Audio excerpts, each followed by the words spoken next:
Pada tahun 2024, Inggris menyaksikan gelombang protes besar-besaran di berbagai kota, seperti London, Birmingham, dan Liverpool. Ribuan demonstran mengibarkan spanduk dengan slogan Stop the Boats dan Britain for the British, menuntut pemerintah menghentikan arus imigrasi melalui Selat Inggris. Protes ini sering berujung bentrokan dengan polisi, mencerminkan ketegangan sosial yang mendalam. Di saat yang sama, kapal-kapal kecil terus membawa ratusan pengungsi, sebagian besar dari negara-negara mayoritas Muslim di Timur Tengah dan Afrika Utara yang mencari suaka dari konflik dan kemiskinan.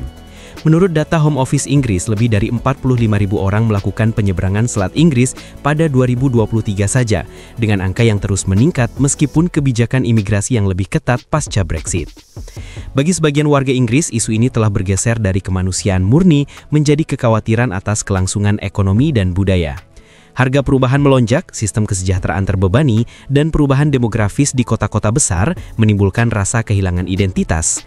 Namun di balik gejolak ini, terdapat sejarah panjang yang menghubungkan masa kolonial Inggris dengan migrasi modern. Pada video ini, kita menelusuri akar masalah tersebut dari era Kekaisaran Inggris hingga krisis saat ini untuk memahami apakah Inggris sedang menghadapi konsekuensi dari kebijakan masa lalunya sendiri.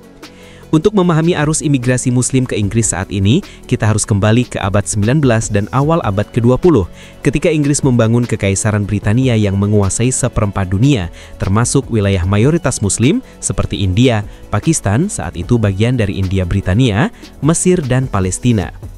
Kolonialisme tidak hanya mengeksploitasi sumber daya, tetapi juga menciptakan ikatan hukum dan budaya yang bertahan hingga kini. Undang-undang seperti Government of India Act 1935 memberikan hak warganegaraan bagi penduduk koloni yang kemudian menjadi dasar migrasi pasca perang. Pasca Perang Dunia Kedua, Inggris menghadapi kekurangan tenaga kerja akut.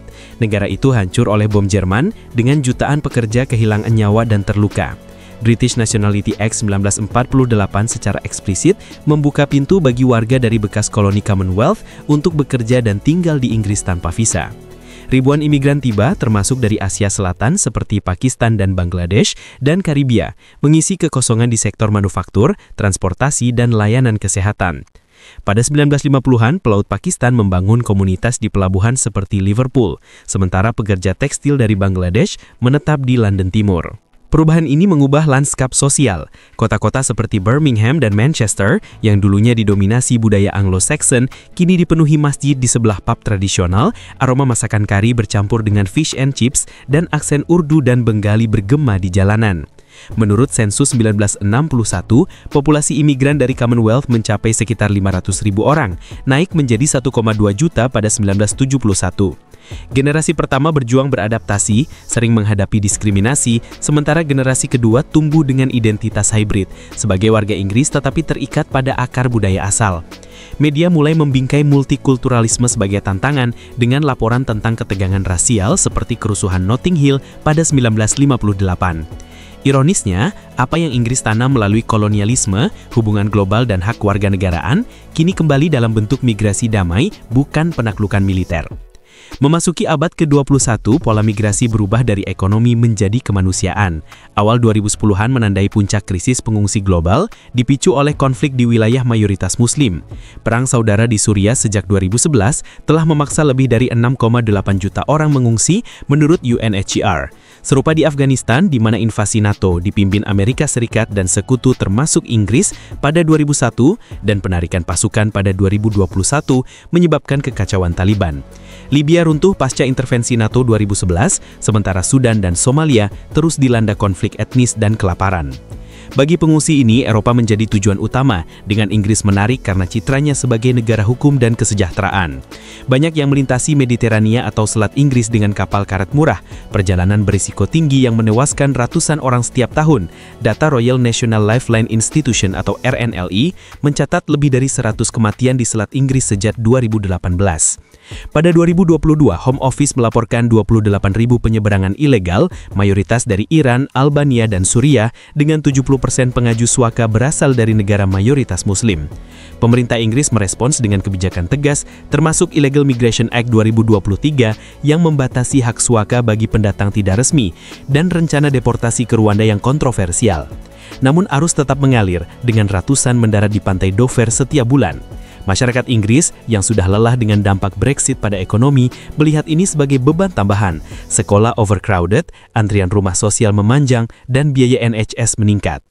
Media sering menyoroti insiden kriminal atau ketegangan budaya memperkuat persepsi tantangan, meskipun studi Migration Observatory Oxford menunjukkan bahwa tingkat kriminalitas di kalangan pengungsi tidak lebih tinggi dari rata-rata populasi. Dampak imigrasi terasa paling nyata di tingkat lokal. Setiap tahun Inggris menerima sekitar 100 hingga 150 ribu imigran baru, termasuk pengungsi yang menyumbang 14% populasi pada 2021. Di kota-kota seperti London, di mana 37% penduduk lahir di luar negeri, dan Leicester, 50% non-kulit putih, perubahan demografis cepat. Toko halal menggantikan pasar tradisional, masjid berdiri di lahan bekas gereja, dan papan reklame berbahasa Arab atau Urdu menjadi pemandangan sehari-hari. Harga sewa naik 20-30% di daerah berimigrasi tinggi menurut Office for National Statistics, sementara sistem perumahan sosial tertekan.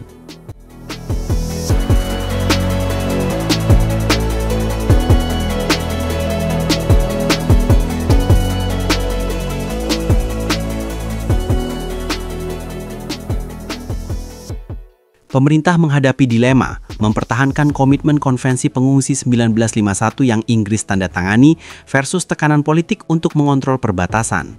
Kebijakan seperti Points-Based Immigration System pasca Brexit bertujuan membatasi masuknya pekerja rendah keterampilan, tetapi pengungsi tetap datang melalui rute tidak resmi. Ironisnya, banyak imigran Muslim berkontribusi positif. Mereka membentuk 13% tenaga kerja NHS dan 20% di sektor transportasi, menurut Institute for Fiscal Studies. Namun narasi publik lebih difokuskan pada perebutan ruang, pekerjaan, perumahan, dan identitas nasional. Seorang warga Birmingham dalam wawancara BBC 2023 menyatakan bahwa kami tak lagi merasa ini Inggris kami, mencerminkan sentimen yang meluas di survei British Social Attitudes, di mana 52% responden khawatir atas imigrasi pada 2023. Isu ini bukan hanya ekonomi, tapi juga identitas. Inggris, dengan akar Kristen Protestan yang dalam, seperti yang terlihat di gereja-gereja abad pertengahan, kini menghadapi penurunan religiusitas. Survei 2021 menunjukkan 37% penduduk mengidentifikasi sebagai non-religius, naik dari 25% pada 2011. Populasi Muslim yang mencapai 6,5%, 3,9 juta orang, tumbuh melalui kelahiran dan migrasi, menciptakan dinamika baru di mana azan bergema di kota-kota yang dulunya didominasi lonceng gereja. Ketegangan mencapai puncak pada 2024, ketika protes anti-imigrasi meledak di seluruh negeri. Dipicu oleh insiden kekerasan di Southport meskipun pelaku bukan imigran, demonstrasi menyebar ke lebih dari 20 kota, dengan kelompok seperti English Defence League terlibat. Media konservatif termasuk GB News memperkuat narasi dengan liputan kasus kriminal yang melibatkan imigran. Sementara platform seperti X mempercepat penyebaran misinformasi melalui algoritma. Partai sayap kanan seperti Reform UK yang meraih 14% suara pada pemilu 2024 memanfaatkan ketakutan ini dengan slogan "Ambil kembali kendali". Pemimpin seperti Nigel Farage menekankan isu budaya, mengklaim multikulturalisme gagal. Bagi pendukungnya, seringkali warga kelas pekerja yang terdampak deindustrialisasi, ini bukan rasisme, tapi respons terhadap hilangnya stabilitas. Namun ahli seperti dari Runnymede Trust memperingatkan bahwa retorika ini menutupi isu struktural, seperti ketidaksetaraan ekonomi, di mana imigrasi hanya salah satu faktor. Protes ini menandai pergeseran. Inggris yang dulunya homogen pada 1950-an, kini menjadi mosaik multietnis. Tantangannya adalah mengintegrasikan perbedaan tanpa kehilangan kohesi nasional.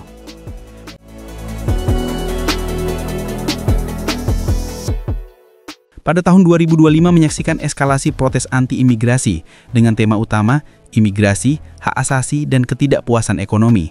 Sejak 13 Juli, demonstrasi di Epping, Manchester, dan Aldershot menyebabkan 14 polisi luka dan lebih dari 100 penangkapan. Puncaknya adalah rally Tommy Robinson 13 September di London, dengan 150.000 peserta menuntut deportasi massal. Bentrokan dengan kontra protes Stand Up to Racism melukai puluhan. Di Manchester Agustus, pendukung Britain First bentrok dengan polisi menuntut remigrasi. Politik kanan bangkit. Reform UK, Nigel Farage, memimpin polling 30% 10 poin di depan Labour, dengan slogan "Ambil kembali kendali" yang mengeksploitasi kekhawatiran channel crossings. Farage menyerukan menteri deportasi khusus, sementara Elon Musk mendukung demonstrasi via X, memicu tuntutan sanksi dari Starmer. Partai seperti For Britain Movement, meskipun minor, dan English Defence League memperkuat narasi anti-Islam. Pemerintah menanggapi dengan undang-undang kriminalisasi protes, tapi Intelligence Fusion memprediksi aktivisme berkelanjutan, termasuk gangguan bisnis. Protes ini bukan hanya anti-imigran, tapi gejala polarisasi. 52% publik khawatir imigrasi. Inggris 2025 berada di persimpangan kritis. Reformasi imigrasi Starmer, termasuk kampanye Stop the Bots yang diperluas dengan kekuatan kontra-teror dan kesepakatan Prancis, bertujuan mengurangi faktor tarik aswaka, seperti hak reunifikasi keluarga yang dibatasi. Namun petisi parlemen menuntut darurat di Channel dan penyebaran angkatan laut. Sementara Green Party dan Liberal Democrats mendorong rute aman untuk menghentikan perahu secara kemanusiaan. Secara spiritual dan budaya, kehampaan Kristen gereja kosong kontras dengan komunitas Muslim yang kuat, memicu debat apakah Inggris menjadi negara Islam. Generasi muda lebih inklusif, 65% remaja mendukung imigrasi, tapi tantangan seperti ekstremisme dan ketidaksetaraan tetap tersisa. Pada Oktober 2025, tim Harvard berargumen bahwa masalah Inggris bukan imigrasi, tapi kebijakan domestik seperti perumahan dan upah. Masa depan bergantung pada keseimbangan, toleransi versus kontrol perbatasan. Dengan kunjungan Trump yang canggung menyoroti aliansi transatlantik, Inggris bisa menjadi model adaptasi multikultural atau terpecah lebih dalam jika reformasi gagal mengatasi akar struktural. Saat azan dan lonceng gereja berdampingan, pertanyaan mendasar tetap ada. Apakah Inggris mampu mendefinisikan identitasnya di dunia yang berubah? Beritahu kami pendapat Anda di kolom komentar di bawah ini. Jangan lupa untuk like, subscribe, dan aktifkan notifikasi pada video ini agar tetap mendapatkan informasi tentang perkembangan terbaru dalam perubahan tatanan dunia yang sedang berlangsung. Terima kasih telah menonton dan sampai jumpa di video berikutnya.